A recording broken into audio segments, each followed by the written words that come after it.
Assalamualaikum warahmatullahi wabarakatuh. A very good morning, distinguished speakers, respected guests, and all participants joining us on site and virtually. Our very warm welcome to His Excellency, Rector of Universitas Wisnuwardana Malang, Profesor Dr. Haji Suko Wiono, SHMH, and the Vice Rector of Students Affairs, Bapak Sigit Budi Santoso, SHMH, respectable the invited speakers, Professor Madya Technologist, Dr. Engineer Yuwono Prasetyo from University Tun Hussein on Malaysia, Profesor Dr. Isnandar MT from Universitas Negeri Malang and Pusat Pembinaan Pelatihan dan Sertifikasi Mandiri P3SM, Insinyur Muhammad Isradi SST-MT PhD IPM from Universitas Mercu Buana Jakarta, and Dr. Insinyur Sunyoto ST-MT from Universitas Wisnuwardana Malang. A warm welcome is also extended to the Dean of Engineering Faculty, Dr. Insinyur Sunyoto ST-MT, the Vice Dean of Engineering Faculty, Ibu Nurin Fitrina SPD MD, the Head of Civil Department, Insinyur Lila Wardani ST-MT, the Head of Faculties and Lecturers of Universitas Wisnuwardana Malang, the Chairman of the International Seminar 2025, and also our co-host partner universities, Universitas Mercu Buana Jakarta, Universitas Negeri Malang, and University Tun Hussein on Malaysia. Distinguished guests, ladies and gentlemen, my name is Tri Kristianti, and I'm honored to serve you as your master ceremony for today's event, representing the Faculty of Engineering, Universitas Wisnuwardana Malang. It is an honor and a pleasure to welcome you to the International Seminar 2025, proudly hosted by the Civil Department, Faculty of Engineering, Universitas Wisnuwardana Malang, under the theme Construction Workers as Key Players in Sustainable Infrastructure Development. Please give a big applause.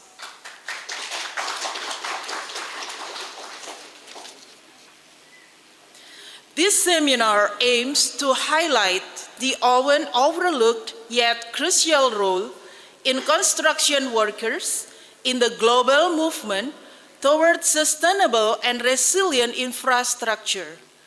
Today, we gather not only to share the research and insights, but to promote inclusive development that values the contributions of every stakeholder, from engineers and designers to those working directly in the field.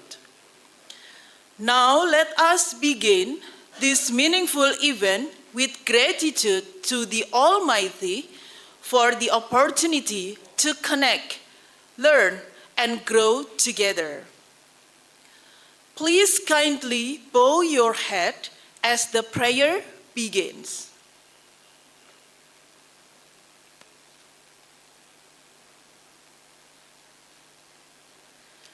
Prayer is concluded.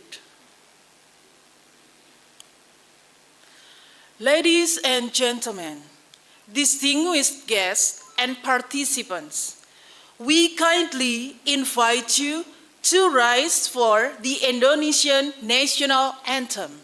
Please stand.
To commence our program, now we invite everyone to stand for the University of Wisnuwardana March as the symbol of academic pride and unity.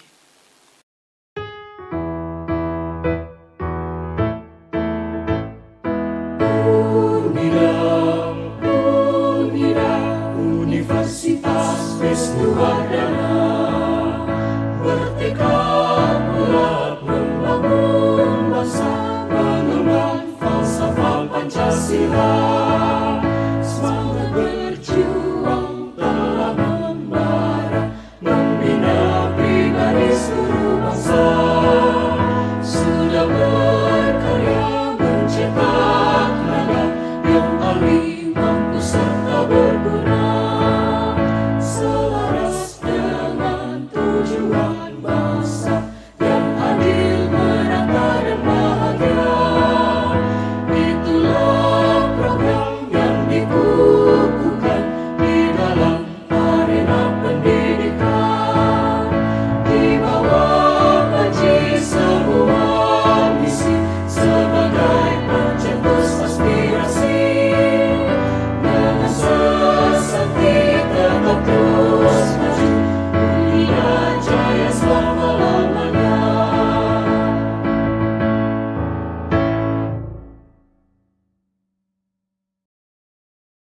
Ladies and gentlemen, we would like to remind those on-site participants to not open their Zoom application, as this is a hybrid seminar, to avoid any technical interference. Ladies and gentlemen, we now invite the chairman of the organizing committee to deliver the opening speech and officially commence the seminar. Please welcome Insinyur Haryono Saputro, STMT, with a warm round of applause.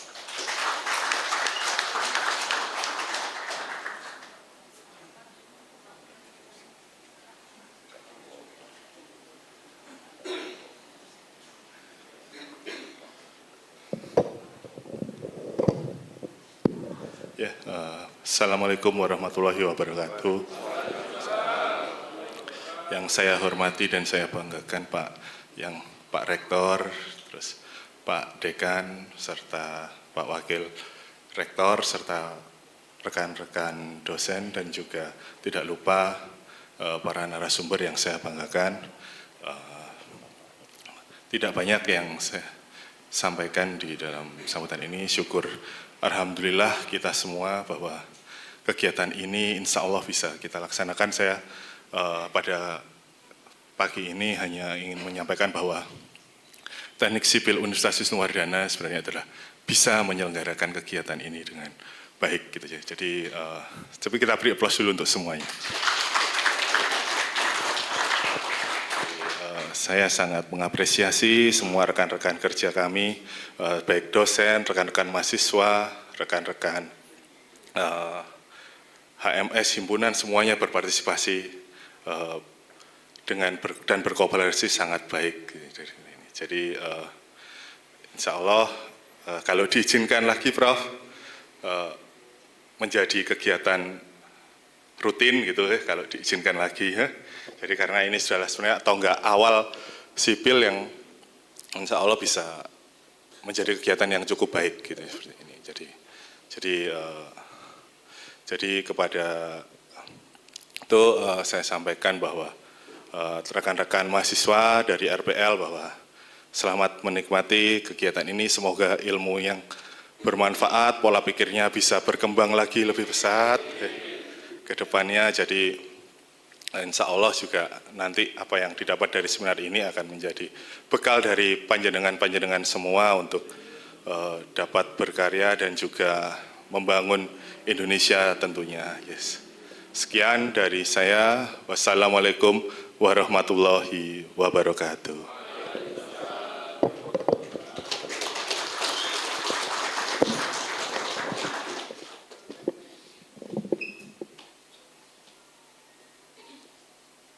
Thank you, Mr. Haryono, for the inspiring speech. Ladies and gentlemen, it is now my honor to invite the Rector of Universitas Wisnuwardana Malang, Profesor Dr.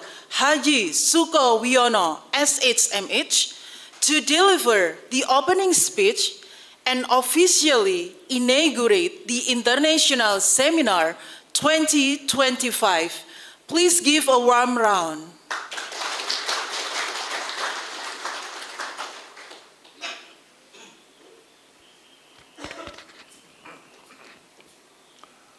Assalamualaikum warahmatullahi wabarakatuh. Selamat pagi, sejahtera untuk kita semua. Yang terhormat Profesor Madya Dr. Engineering Yuwono Prastyo, Universitas Tun Hussein Malaysia. Profesor Dr. Isnandar MT, Universitas Negeri Malang. Ini teman lama, dulu saya pernah di sana. Insinyur Muhammad Esrati, STMT, PhD, IPM, Universitas Mercubuana, Jakarta. Dr. Insinyur Sunyoto, MT, Universitas Wisnuwardana Malang. Pertama-tama, marilah kita panjatkan puji syukur kehadirat Allah, Tuhan Yang Maha Esa, karena berkat rahmat dan hidayahnya, pagi hari ini kita bersama-sama dapat hadir dalam keadaan sehat, dalam rangka mengikuti seminar internasional. Semata-mata tentunya rahmat dan ridha dari Allah Subhanahu wa Ta'ala. Merupakan kehormatan bagi kami dengan hadirnya narasumber yang kompeten ini dari Malaysia, kemudian dalam negeri juga perguruan tinggi yang bagus-bagus lah, UM dan Mercubuana. Pada seminar internasional tentang Construction Workers as Key Player in Sustainable Infrastructure Development.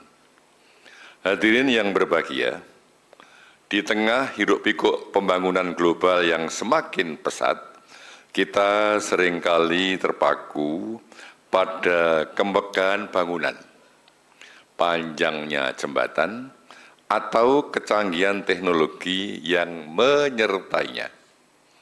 Namun di balik setiap fondasi yang kokoh, Setiap tiang yang tertanam dan setiap struktur yang menjulang tinggi terdapat kekuatan tidak terlihat namun esensial, yaitu para pekerja konstruksi.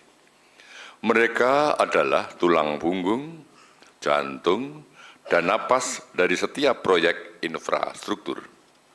Tanpa dedikasi, keterampilan, dan kerja keras mereka, visi arsitektur dan rekayasa bangunan hanyalah coretan di atas kertas.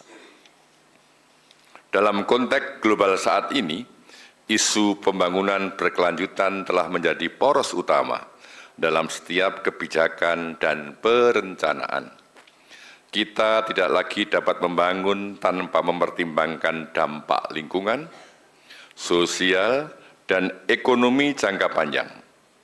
Infrastruktur yang dibangun hari ini harus mampu melayani generasi mendatang, beradaptasi dengan perubahan iklim, dan yang terpenting, meningkatkan kualitas hidup seluruh masyarakat.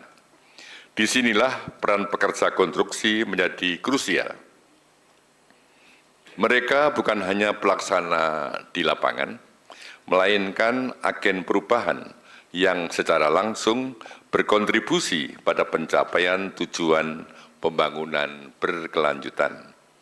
Seminar ini merupakan platform yang sangat berharga bagi kita untuk mendiskusikan, menganalisis, dan merumuskan strategi-strategi inovatif dengan jalan mengeksplorasi bagaimana kita dapat meningkatkan kapasitas, keselamatan, dan kesejahteraan para pekerja konstruksi. Bahasan terkait sinergi untuk menciptakan lingkungan kerja yang lebih baik, efisien, dan ramah lingkungan akan dibahas secara seksama dalam seminar ini. Lebih jauh lagi, pemberdayaan pekerja konstruksi sangat penting untuk mengimplementasikan praktek-praktek konstruksi berkelanjutan, mulai dari penggunaan material ramah lingkungan hingga penerapan efisiensi energi. Melalui diskusi yang interaktif, presentasi yang mencerahkan, dan berbagi pengalaman dari lintas negara, saya berharap seminar ini akan menghasilkan rekomendasi-rekomendasi konkret yang dapat diimplementasikan. Mari kita bersama-sama membangun kesadaran bahwa investasi pada pekerja konstruksi adalah investasi pada masa depan infrastruktur yang lebih kuat, lebih adil, dan lebih berkelanjutan. Akhir kata, sekali lagi terima kasih pada Bapak-bapak narasumber dan juga panitia. Saya yakin menyiapkan itu tidak mudah, gitu ya. Sekali lagi terima kasih. Semoga seminar ini bermanfaat untuk kita semua dan saya yakin bermanfaat. Terakhir dengan ucapan Bismillahirrahmanirrahim. Seminar Internasional Construction Works as Key Player and Sustainable Infrastructure Development, dengan ini kami nyatakan dibuka dan dimulai. Please give a warm Terima kasih. Assalamualaikum warahmatullahi wabarakatuh. Thank you, Professor Dr. Haji Sukowiono, SHMH, for the inspiring opening remarks and for officially inaugurating this event.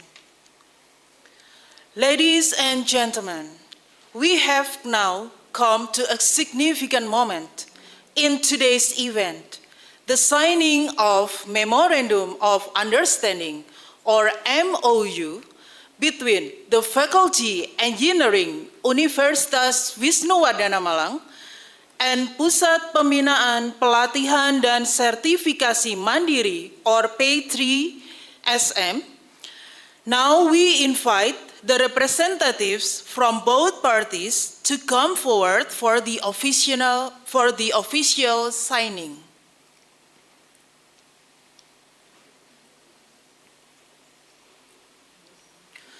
From Universitas Wisnuwardana, we invite Profesor Dr. Haji Sukowiyono SHMH, Bapak Sigit Budi Santoso SHMH, Dr. Insinyur Sunyoto STMT, and from P3SM and Universitas Negeri Malang, we invite Profesor Dr. Isnandar MT.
Ladies and gentlemen, we will now proceed to the main session of the seminar.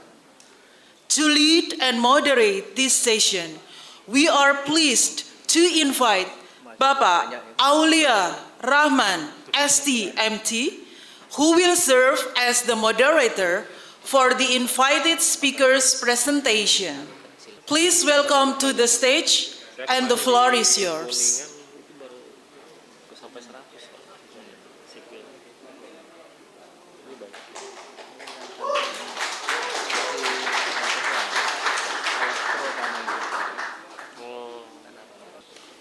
Oke, bismillahirrahmanirrahim. Assalamualaikum warahmatullahi wabarakatuh.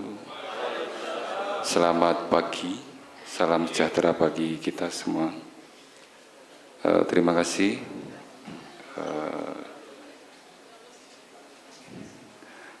Sebelumnya kita panjatkan puji syukur kehadirat Tuhan Yang Maha Esa, karena dengan berkah dan rahmat-Nya kita bisa berkumpul di pagi hari yang cerah ini dalam acara International Conference dengan tema Construction Works as Key Players in Sustainable Infrastructure Development. Jadi izinkan saya di sini sebagai moderator, saya Aulia Rahman, sambil saya lanjut dulu. Jadi izinkan saya membacakan sedikit kurikulum vitae dari keempat pemateri kita. Yang pertama, Profesor Dr. Isnandar STMT. Beliau sampai sekarang masih tercatat sebagai dosen Departemen Teknik Sipil dan Perencanaan Fakultas Teknik Universitas Negeri Malang. Pengalaman kerja bidang profesi jasa konstruksi beliau sudah cukup lama sekali. Jadi terhitung mulai 1982 sampai dengan sekarang beliau masih aktif di bidang praktisi. Selain di bidang akademisi, beliau masih aktif di bidang praktisi, terutama untuk sebagai pengurus Lembaga Pengembangan Jasa Konstruksi LPJK Provinsi di tahun 2016 sampai 2020. Selanjutnya adalah pemateri kedua kita nantinya adalah Insinyur Muhammad Isradi, STMT PhD IPM. Beliau juga menjadi dosen di Civil Engineering of Universitas Mercu Buana Jakarta, terhitung mulai tahun 2015 sampai sekarang, dan juga masih aktif di bidang praktisi sampai saat ini juga. Berikutnya adalah pemateri tamu kita. Izinkan saya menyapa Profesor Madya TS Dr. Engineering Juwono Prasetyo. Good morning, Prof. Apakah suara saya bisa terdengar jelas di sana? Prof. Juwono Prasetyo. Prof. Juwono Prasetyo tersebut masih aktif sampai dengan sekarang di Universitas Tun Hussein On Malaysia. Jadi beliau sebagai dosen di Department of Transportation Engineering Technology di University Tun Hussein On Malaysia.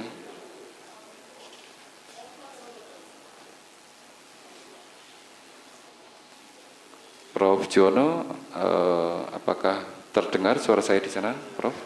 Ya. Baik, Ya. terima kasih. Baik, Thank terima you. kasih. Thank you.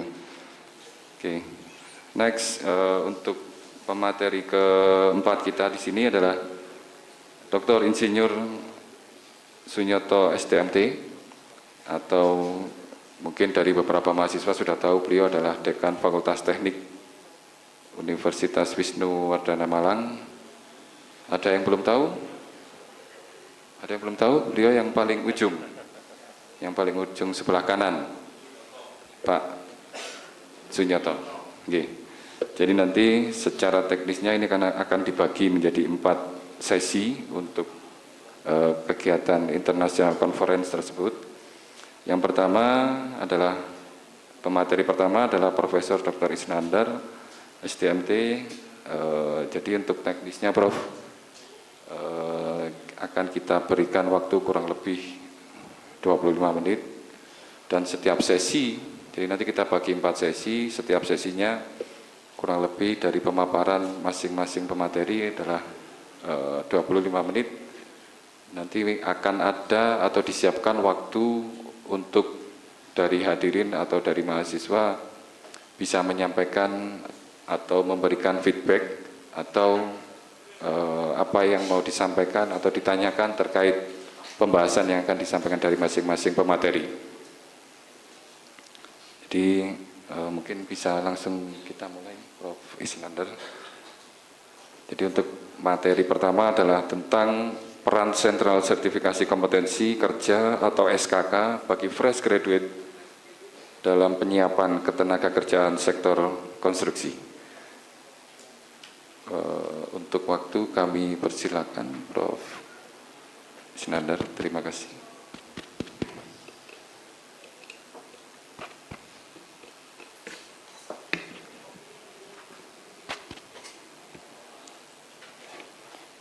Baik, terima kasih Bapak Moderator.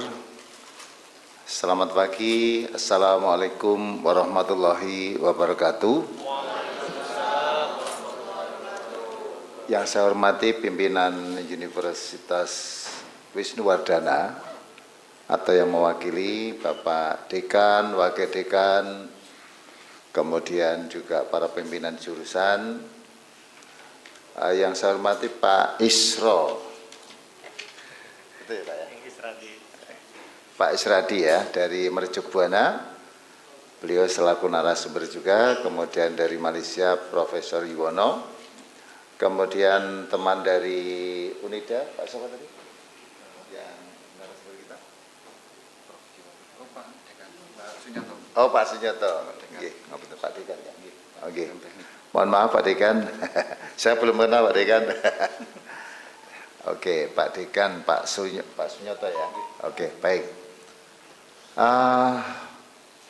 Para panitia dan segenap peserta seminar yang saya banggakan, hari ini atau pagi ini kita akan mencoba menyampaikan materi yang sangat hangat di Indonesia saat ini ya. Kenapa hangat? Karena Undang-Undang 2/2017 khususnya jasa konstruksi itu mewajibkan setiap pekerja konstruksi ya, TKK tenaga kerja konstruksi wajib bersertifikat. Ya, tidak ada relaksasi lagi. Makanya judul ini sudah kami kami tawarkan kepada panitia waktu itu. Ada beberapa alternatif judul, ternyata yang dipilih adalah ini, peran sentral sertifikat kompetensi kerja bagi fresh graduate dalam mempersiapkan ketenaga kerjaan sektor konstruksi. Mengapa judul ini kami angkat? Karena Undang-Undang 2 2017 tentang jasa konstruksi itu pasal 70 ayat 1, setiap pekerja konstruksi wajib bersertifikat. Undang-Undang 2017 itu kan berlaku kira-kira sampai tahun 2022 akhir, itu masa relaksasi. Ya, relaksasi itu artinya kurang-kurang dikit tidak apa-apa. Misalnya ada kontraktor mau tender, ya, KAK-nya menyebutkan bahwa wajib punya tenaga ahli muda konstruksi bangunan misalnya, itu adalah 1 orang, manajernya 2, pengawas pelaksananya 2 misalnya. Itu boleh tidak dipenuhi, hanya janji saja, nulis surat pernyataan. Nanti kalau menang tender baru dipenuhi, sekarang tidak bisa. Ya, jasa konstruksi begitu ikut tender, apakah konsultan perencana, kontraktor maupun dengan konsultan pengawas, wajib fix tenaga kerja sesuai dengan KAK wajib dipenuhi. Kalau tidak, mereka tidak bisa ikut tender. Definitif sekarang ya. Kalau Anda para calon lulusan mau freelance, ya mungkin saja ya masih bisa bekerja. Tetapi kalau sektor formal ikut jasa konstruksi tidak bisa sebelum Anda memiliki sertifikat kompetensi. Makanya ini memiliki peran sentral ya. Oke ya, itu adalah kenapa judul ini mungkin disepakati oleh panitia. Oke. Ini langsung aja, kami langsung ke pokok permasalahannya. Teman-teman sekalian, ya, kita ini di perguruan tinggi ya, di perguruan tinggi khususnya, ini kan ada tantangan ekosistem tenaga kerja yang suka tidak suka, mau tidak mau, baik itu pimpinan perguruan tinggi, termasuk para dosen maupun para mahasiswanya, wajib mengapresiasi, ya, mengadaptasi ekosistem peraturan dan dalam bidang ketenaga kerjaan. Kalau tidak, ya tidak bisa adaptasi di luar. Anda setelah lulus dari Unida, katakanlah ya, Anda belum punya sertifikat. Kalau walaupun pamannya punya perusahaan konstruksi, Anda tidak bisa. Ada termasuk pekerja yang ilegal. Ya benar enggak? Iya. Nggak bisa, dianggap tidak kompeten. Kasihan Unida, sudah meluluskan, tidak bisa bekerja. Lah untuk apa kalau gitu? Ya, harga sertifikat itu murah, teman-teman ya, murah sekali. Kalau fresh graduate S1, ya atau D4, hanya 1 juta, kan murah toh? Iya, murah sekali. Apalagi teman-teman ini jaketnya bagus-bagus. Masa sih uang 1 juta susah? Ya, jangan hemat, setuju. Tapi kalau untuk urusan bahwa saya kompeten, Anda jangan jangan menghemat ya. Ya kalau tidak punya duit, kalau setiap hari nasi pecelnya berapa, tidak usah sarapan. Yang biasa makan 3 kali 2 kali, ya. Saya itu sudah makan 2 kali sehari. Masih gemuk, bingung juga ternyata Pak. 2 kali sehari, 2 kali makannya itu masih gemuk kayak gini. Tadi dikritik Pak Suko, itu Profesor Suko ya. Oke, jadi seorang sarjana yang baru lulus, masa Anda memiliki daftar tunggu seperti ini? Saya kemarin mengutip ini dari Kompas ya, 1 juta lulusan kampus di Indonesia menganggur. Ya. Saya kalau sudah gini itu sangat gregeten. Ini yang salah kampusnya, dosennya, mahasiswanya, atau mungkin kurikulumnya atau prosesnya yang tidak benar ini. Kenapa harus menganggur? Iya enggak? Anda itu punya peluang terbuka sebenarnya ya. Oke. Ternyata saya juga ngeklik, saya beberapa bulan yang lalu, kira-kira 2,5 bulan yang lalu, kirim surat. Saya itu orangnya kan tidak bisa ditahan kalau punya ide ya. Walaupun dengan dirjen dengan direktur Belmawa Dikti, direktur sumber daya, saya suratin itu. Saya nyuratin. Dan alhamdulillah terima, saya minta audiensi. saya menawarkan suatu konsep program bagaimana melakukan kerjasama, ya. Saya menerjemahkan RPJM-nya Dikti yaitu quadruple helix, Universitas 4.0. Di situ kan ada regulator itu Dikti, ya kan?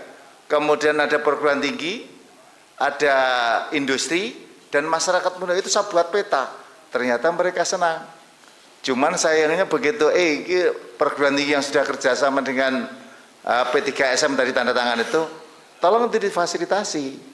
Sayangnya duitnya sekarang kena efisiensi. Pak Is, ini saya mau, tidak bisa cepat-cepat, mau saya saya rundingkan dulu, saya lobby dulu.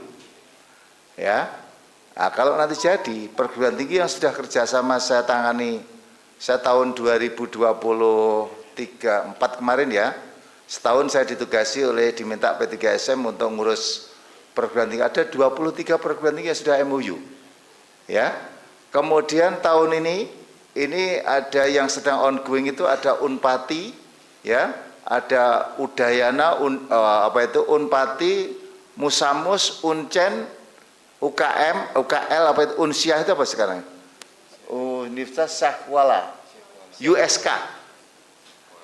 Ternyata kalau disebut Unsiah itu khawatir kalau disebut Syiah, sehingga sekarang dirubah menjadi apa? USK, ya kan? Ini sedang ongoing semua ya. Ada 5 perguruan tinggi, saya setiap hari itu koordinasi dengan 5 perguruan tinggi ini yang lagi menuju MOU maupun program sertifikasi ini ya. Oke. Sehingga tantangan ekosistem ketenagakerjaan ini sebenarnya kalau perguruan tinggi itu sudah siap tidak ada masalah gitu loh ya. Oke, kami mau melihat pembelajaran di kampus ya. Kampus itu boleh dikatakan sebagai proses pembelajaran, proses base ya. Artinya proses pembelajaran di kampus itu juga akan berpengaruh terhadap pasca dia menjadi alumni, atau dia harus harus bisa outcome-nya itu harus bisa apa? Outcome base-nya itu harus mampu menjawab tantangan industri. Oke. Pertanyaan saya, pembelajaran di kampus itu kalau memang tidak boleh dikatakan belum mampu mandiri, ya harus kerjasama dengan IDUKA. Kalau di Jerman itu begini, ya. Kalau di sekolah vokasi itu ada yang namanya sekolah vokasi, pure vokasi. Dia tidak kerjasama, tidak magang, tidak perlu magang di industri. Karena apa? Sekolah itu memang menyelenggarakan, dia punya industri sendiri, ya, dia punya industri, peralatan juga standar industri, dia tidak perlu magang lagi. Saya pernah berkunjung ke Fakultetnang ya di sana, Diploma 3 waktu itu ya. Ternyata di sana itu luar biasa. Dia punya industri apa? Solar cell. Listriknya itu bisa untuk mencukupi satu kawasan kecamatan. Jadi dosennya, semua fasilitas itu semua dijamin oleh industri. Termasuk mahasiswa gratis, tidak bayar semuanya ya, dan surplus ya. Oke, kerjasama. Ada istilahnya link and match. PUPR pernah membuat kerjasama link and match dengan perguruan tinggi, politeknik dan SMK. Nah, saya bagian dari itu ya. Waktu awal membuat program ini saya diundang mewakili LPJKN waktu itu ya, duduk dengan sampai ketua BNSP waktu itu ya, membicarakan link and match antara perguruan tinggi, industri sama dengan PUPR waktu itu ya. Oke. Link and match itu bagaimana kita mengikuti arahan industri, kurikulumnya harus disusun bareng-bareng, magangnya juga harus kepada yang sudah disepakati kan gitu ya. Dosennya juga harus dimagangkan dulu ya. Kurikulumnya juga harus disetarakan dengan industri. Oke. Kemudian penguatan soft skill itu juga menjadi penting ya. Jadi mahasiswa harus dilatih sedemikian rupa soft skill yang diperlukan oleh mahasiswa yang dibutuhkan untuk di lapangan. Kemudian bagaimana magang? Apakah perlu adanya magang? Enggak. Saya pernah melakukan seminar dengan LPJK waktu itu. Jadi hasil penelitian saya diakomodasi oleh PUPR, didanai 100 juta untuk seminar di di Surabaya ya. ternyata dari industri, dari Nindya Karya waktu itu, dia baru mau merekrut lulusan perguruan tinggi itu kalau mereka magangnya 6 bulan. Ya, 1 bulan pertama dia di bagian perencanaan. Ya, 1 bulan berikutnya dia menghitung. Ya, yang bagian 3 bulan terakhir dia di lapangan. Jadi dia 6 bulan itu, pokoknya 6 bulan ya. Tadi berapa ya? Pokoknya 1, setelah itu 3. Mulai dari perencanaan, kemudian dia menghitung, ya, sampai dia di lapangan 3 bulan, pokoknya ya, sehingga 6 bulan. Itu baru direkrut. Kalau Karang dari itu 3 bulan tidak mau merekrut ya. Nah, BUMN punya cara-cara sendiri ya.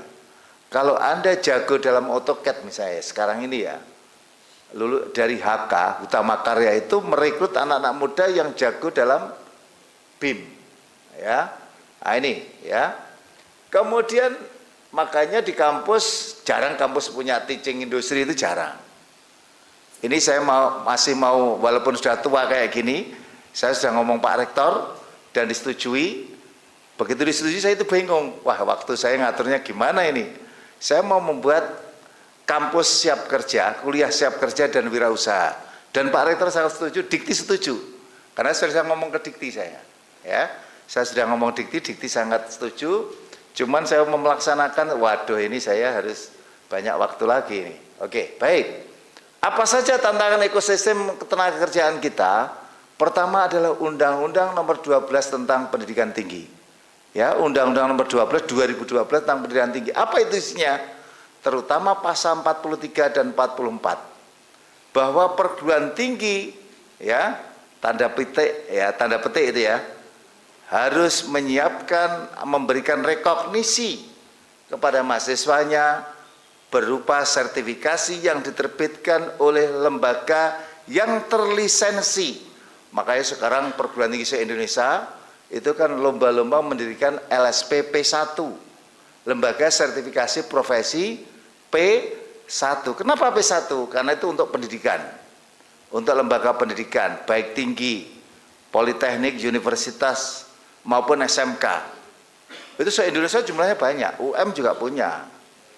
UB seingat saya sudah tahun kemarin, mungkin sekarang juga punya. Ya, oke, hampir semua perguruan tinggi negeri tidak semua punya, masih sedikit juga ternyata ya.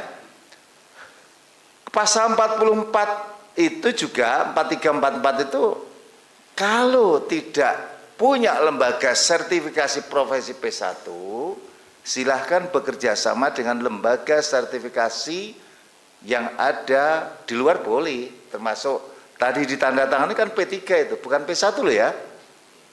P1 itu hanya untuk lulusan, calon lulusan aja.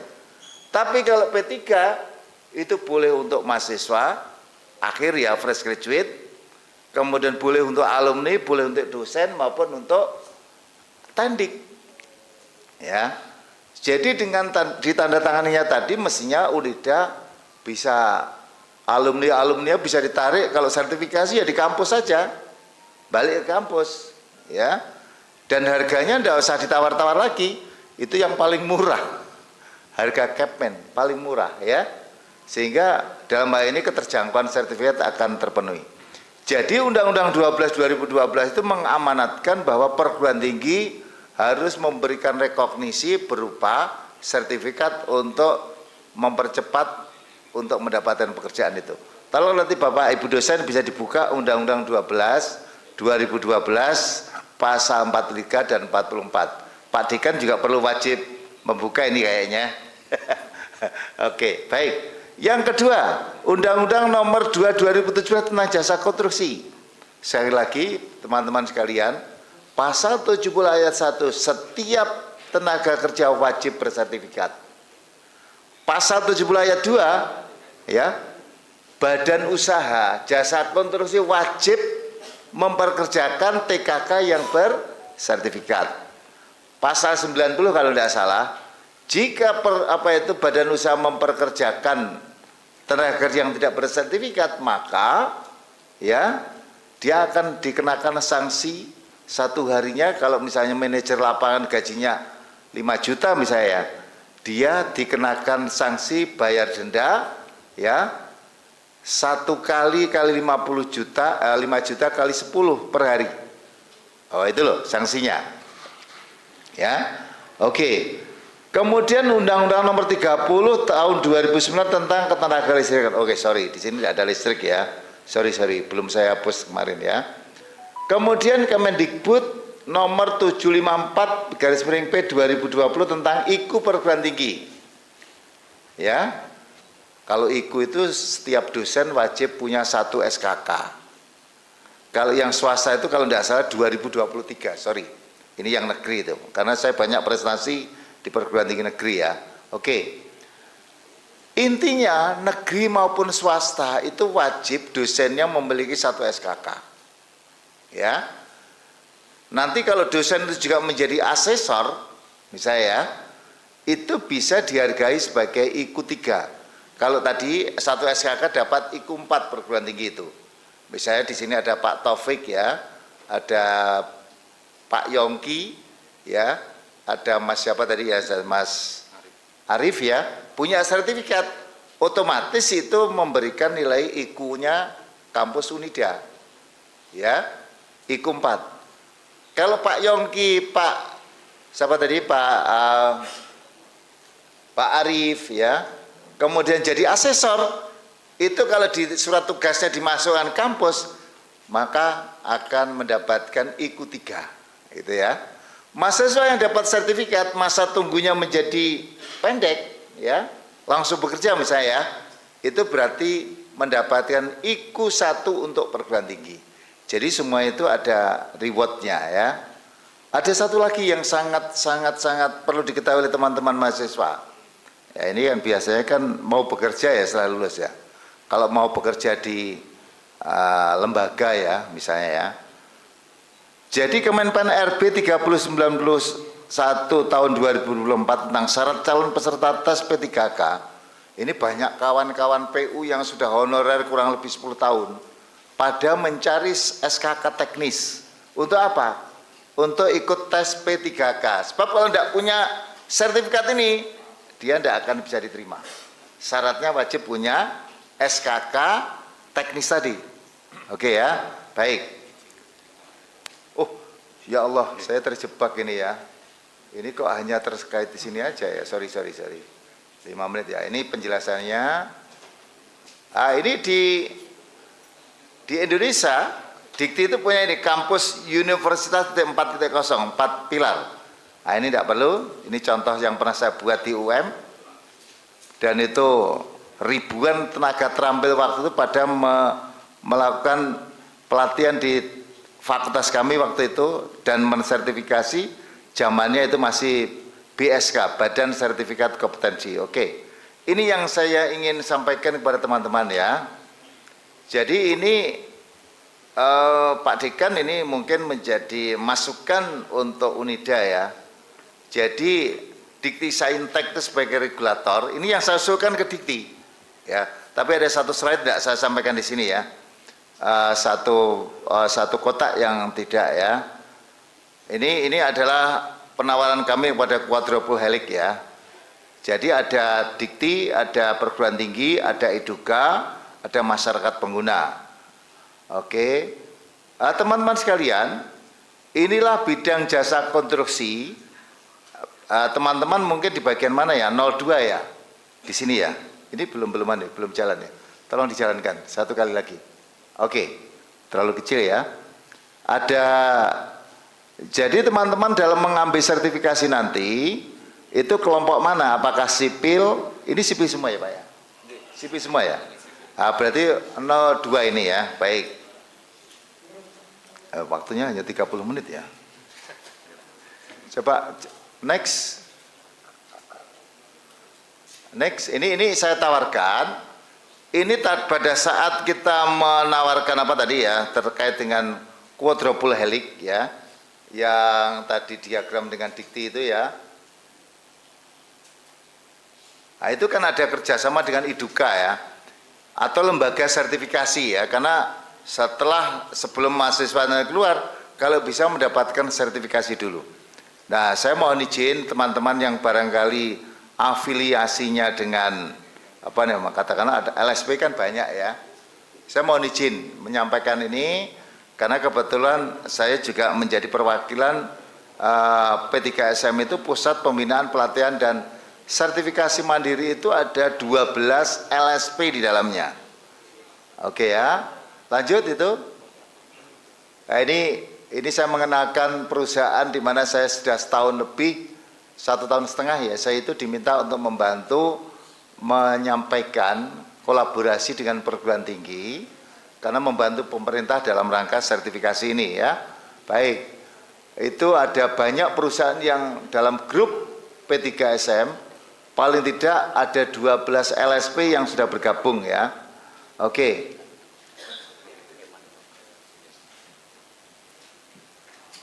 Nah, 12 LSP itu tentunya akan melayani masyarakat kampus seluruh Indonesia. Jadi sekarang ini kami itu sudah melanglang ke seluruh Indonesia, kampus-kampus seluruh Indonesia, tapi yang negeri masihan ya, yang swasta itu masih Mercu Buana. Apa itu kok Mercu Buana? Apa itu yang Parahyangan? Unpar ya. Sudah ada tanda tangan, sudah punya TUK, ini mau jalan sudah. Ya. Oke, ini klien kami. Nah, ini ada lanjut. Nah, ini ada 12, nanti bisa dibaca. Lanjut. Nah, ini jabatan kerjanya sangat banyak sekali. Kalau bidang jasa konstruksi itu mulai sipil, manajemen pelaksanaan, mekanikal dan seterusnya. Jadi teman-teman dari lulusan sipil ini bisa memanggil sipil, ya, bisa mengambil manajemen pelaksanaan K3 atau manajemen proyek ya. K3 itu sekarang peluangnya tinggi ya, tidak hanya di proyek ya. Kontraktor, konsultan pengawas, konsultan perencana, kemudian PPK di setiap lembaga itu juga butuh ahli K3 ya. Jadi sangat luas sekali ya. Lanjut. Nah, ini kampus yang sudah kami jelajahi selama mulai awal tahun 2024. Saya ngunci 79 perguruan tinggi, termasuk ini tidak saya sebutkan, masih proses surat menyurat, belum ada jawaban. Oke, saya rasa begitu yang bisa saya sampaikan karena dibatasi oleh waktu. Nanti bisa langsung tanya jawab atau diskusi. Terima kasih. Assalamualaikum warahmatullahi wabarakatuh. Waalaikumsalam warahmatullahi wabarakatuh. Terima kasih Prof. Isnandar. Jadi mohon izin juga, mohon maaf sebelumnya karena setelah kegiatan pemaparan memang kita masih ada satu rangkaian untuk tanya jawab atau mungkin dari peserta seminar memberikan feedback ataupun ada beberapa pertanyaan, mungkin saya batasi untuk 1 atau 2 pertanyaan. Silakan. Jadi sebelum kita simpulkan apa yang sudah disampaikan oleh Prof. Isnandar tentang peran sentral sertifikasi kompetensi, terutama untuk fresh graduate dalam rangka penyiapan ketenaga kerjaan di sektor konstruksi. Silakan, mungkin dari rekan-rekan mahasiswa atau ada yang mau ditanyakan atau ada yang mau disampaikan, silakan. Saya batasi 2, silakan. Mohon izin mic-nya, Bapak Ibu Panitia. Iya, berdiri aja, tidak apa-apa, silakan. Diperkenalkan dulu nama Mas siapa? Juli Tripriyono. Oh, iya. Atau panggil Rio. Silakan. Kalau kita untuk konstruksi ya, kalau konstruksi kita sebagai direktur kan harus punya PJBU, penanggung jawab badan usaha. Itu sebenarnya kan nggak bisa merangkap menjadi tenaga SKK, tenaga ahli, pelaksana manajemen pelaksana, karena aturannya kan sudah jelas di undang-undangnya. Nah, kalau kita sebagai PJBU kan kita nggak bisa untuk menjadi manajemen pelaksana itu. Apakah itu bisa dirubah undang-undang itu atau aturan itu? Kan nggak bisa. Lah, itu yang merepotkan kita untuk akhirnya harus mengambil lagi tenaga yang dari teknik sipil untuk jenjang 6. Nah, itu kita kesulitan karena untuk tenaga ahli yang teknik sipil itu biasanya sudah di-hire dengan perusahaan-perusahaan yang sudah memang sudah mendidik dari awal. Nah, karena kita dibantu di kelas RPL ini untungnya kita memang harus diwajibkan sebagai tim leader atau direktur ya, wajib kita harus sekarang itu harus teknik sipil. Mungkin itu yang saya sampaikan. Baik. Oke, terima Cukup? kasih. Baik, terima kasih Mas. Mungkin sekalian satu lagi pertanyaan Prof ya terkait. Ada lagi? Iya betul. Ada lagi yang mau ditanyakan? Monggo, silakan. Satu lagi. Ayo, Mas ya. Silakan. Silakan berdiri. Assalamualaikum warahmatullahi wabarakatuh. Waalaikumsalam warahmatullahi wabarakatuh. Saya Ahmad Sarmuji, Bapak. Terkait yang mau saya tanyakan, apakah kelas RPL ini kan ketika kita kerja di dunia jasa konstruksi itu kita nggak salah sosialisasi dari teman-teman teknik itu kita kayaknya diwajibkan langkah ke Undang-Undang Keinsinyuran nomor 11 tahun 2014. Pertanyaannya yang mau saya tanyakan, apakah kita bisa mengikuti itukah atau undang-undang itu hanya sebuah sosialisasi atau mau diterapkan? Terima kasih. Assalamualaikum warahmatullahi wabarakatuh. Waalaikumsalam warahmatullahi wabarakatuh. Baik, mungkin untuk sesi materi pertama saya tutup dulu untuk pertanyaannya. Jadi selanjutnya ada dua pertanyaan Prof ya yang tadi sudah disampaikan. Yang pertama adalah terkait status direktur itu sendiri yang sudah memiliki PJBU. Jadi apakah peraturan yang sudah ada itu bisa dikondisikan atau solusinya seperti apa, intinya seperti itu. Yang kedua mungkin tentang penerapan dari perundangan tadi 12 tahun 2012. Apakah hanya sebatas sosialisasi atau kita bisa langsung untuk melakukan itu sebagai mungkin nantinya teman-teman ini akan menjadi fresh graduate meskipun dari kelas RPL seperti itu. Mungkin Prof ya. Monggo silakan Prof. Terima kasih. Jadi Pak Rio ya. Pak Rio ini dari praktisi ya. Praktisi ya Pak Rio ya. Praktisi ya Pak ya. Oke. Praktisi dari kontraktor.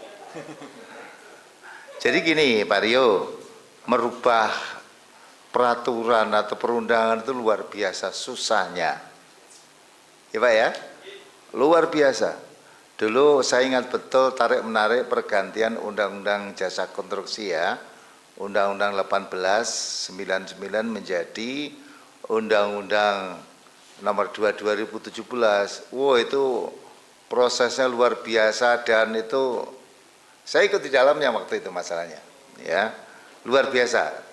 Susah, berbelit dan gontok-gontokan. Karena antara kepentingan Pak Rio. Kalau menurut saya tidak perlu kita Pak Rio menunggu perubahan itu dan mengusulkan perubahan. Apakah artinya Bapak menambah satu tenaga teknisi jenjang 6? Bapak gaji juga tidak banyak kan? Bapak sudah direktur, nikmati direktur. Share bagi-bagi pada adik-adik kita yang belum lulus. Ya. Kalau perlu nanti ngambil dari Unida Pak, saya sarankan Pak. Di sini ada Pak Taufik. Saya yakin Pak Taufik ini orangnya sangat luar biasa, Pak Yongki, Pak Arif, yang saya kenal loh ya. Artinya dia sangat concern terhadap apa? Pendidikan keteknik sipilannya itu. Artinya apa? Berarti lulusan Unida insya Allah dengan adanya beliau-beliau yang saya sebutkan tadi, mestinya baik. Gitu ya. Mestinya baik. Ya. Jadi saya sarankan Pak Rio tidak usah mimpi merubah undang-undang atau peraturan ya Pak ya. Udah, Bapak besok mau berapa? Ini yang mau lulus ada enggak? Ya ini Yang sudah yudisium? belum semua ini. Nah, kalau nanti sudah yudisium, proses sertifikasi, ya sudah selesai. Berarti Bapak mau pesan apa? SKK jenjang apa? Pengawas atau pelaksana struktur bangunan gedung utama jenjang 6? Atau manajer jenjang 6? Bisa Pak Rio. Paling enggak mahal Pak, pertama itu enggak usah mahal-mahal dulu, biar pengalaman dulu Pak Rio. Ya, oke. Setuju Pak Rio ya? Bapak nikmati direkturnya. Jangan semuanya digarap sendiri Pak, kasihan Pak anak-anak kita, teman-teman kita ya. Terus yang kedua, ini pertanyaan yang kritis ini menurut saya. Ngapain ada undang-undang insinyur, ada undang-undang arsitek, ada undang-undang jasa konstruksi? Saya mohon maaf Pak Agus ya. Dalam praktek birokrasi, praktek di dalam pelaksanaan yang real di lapangan, sekarang ini masih menggunakan undang-undang jasa konstruksi Pak. Tender tidak menggunakan undang-undang insinyur, tidak menggunakan undang-undang arsitek, ya. Tapi yang digunakan adalah undang-undang jasa konstruksi. Saya terus terang aja sebagai sebuah saya terus terang aja, kenapa ya Indonesia itu egosentrisnya kan luar biasa ya. Insinyur maunya juga ego, arsitek juga sama, jasa konstruksi sama Pak.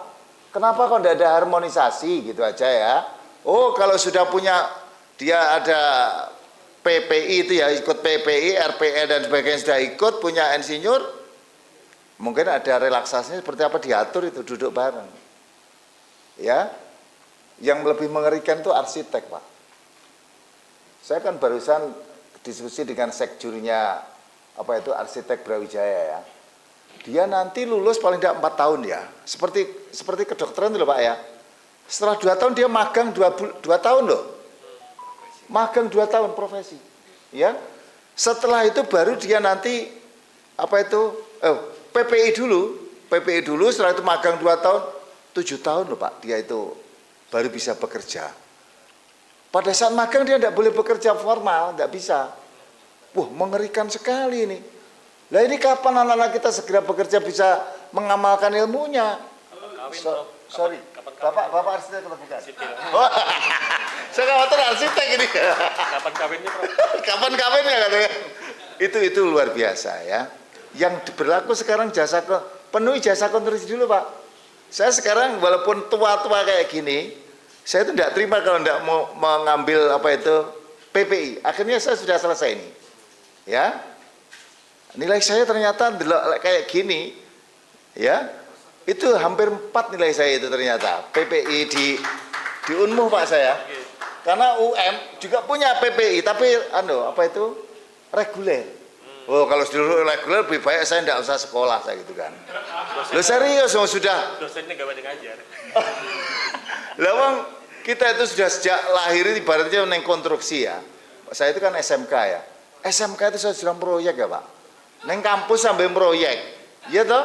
Ya sak temune proyeknya ya. Saya dulu kan dengan kontraktor Pak, diambil kontraktor waktu sekolah S1 itu. Masa disuruh profesor masuk disuruh kuliah reguler lagi ya more. Begitu saya tanya UM itu reguler, wah ndak aku lagi reguler. Akhirnya saya diberitahu oleh teman-teman murid saya, Pak di Unmu aja Pak RPL bisa. Ya tak golek ning Unmu saya gitu Pak. Ngisi berkas akhirnya alhamdulillah juga sudah selesai sekarang. Oke, gitu ya Mas Agus ya. Kalau Bapak Mas PI ambil aja, saya juga ambil itu. Itu bagus itu, programnya bagus insinyur itu. Baik, masalah harmonisasi biar petinggi-petinggi sono Pak yang ngurus ya. Kebetulan Pak ATM, Profesor ATM dari mana itu, dari UGM ya.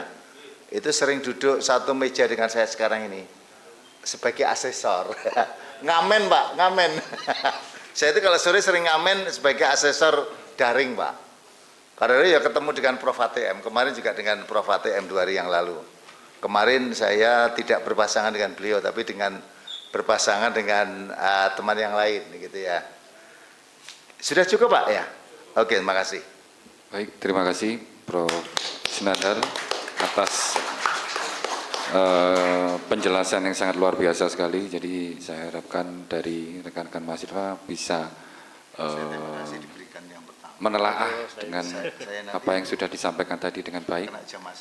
Jadi saya sampaikan terima kasih kepada Prof. Isnandar atas apa yang sudah disampaikan di awal, terutama tentang peran sentral sertifikasi kompetensi kerja (SKK) bagi fresh graduate dalam penyiapan ketenagakerjaan sektor konstruksi. Oh iya, Prof. Jadi untuk Unida tahapannya sekarang memang dalam proses pengurusan LSPP 1. Insya Allah karena guru kita juga dari UM. Oke. Jadi kemarin kita sudah benchmarking, sudah beberapa kali ke UM, ke LSP UM untuk bisa dipandu sampai dengan sekarang masih proses untuk kemarin dari teman-teman Unida juga sudah beberapa mengikuti pelatihan asesor. Cuma sekarang masih menunggu hasil sertifikatnya, Prof, yang belum keluar sampai sekarang. Insya Allah nanti mohon doa dan dukungannya. Insya Allah Unida sudah mulai pengurusan untuk LSPP 1. Jadi seperti itu. Oke, terima kasih Prof. Isnandar, apa yang sudah disampaikan sangat menginspirasi. Jadi saya harap mahasiswa di sini bisa lebih terbuka lagi wawasan, terutama untuk kebutuhan peran sentral ataupun SKK, terutama pada saat nanti kita setelah lulus dari S1 ini ya. Oke, mungkin itu Prof. Saya akhiri untuk sesi 1.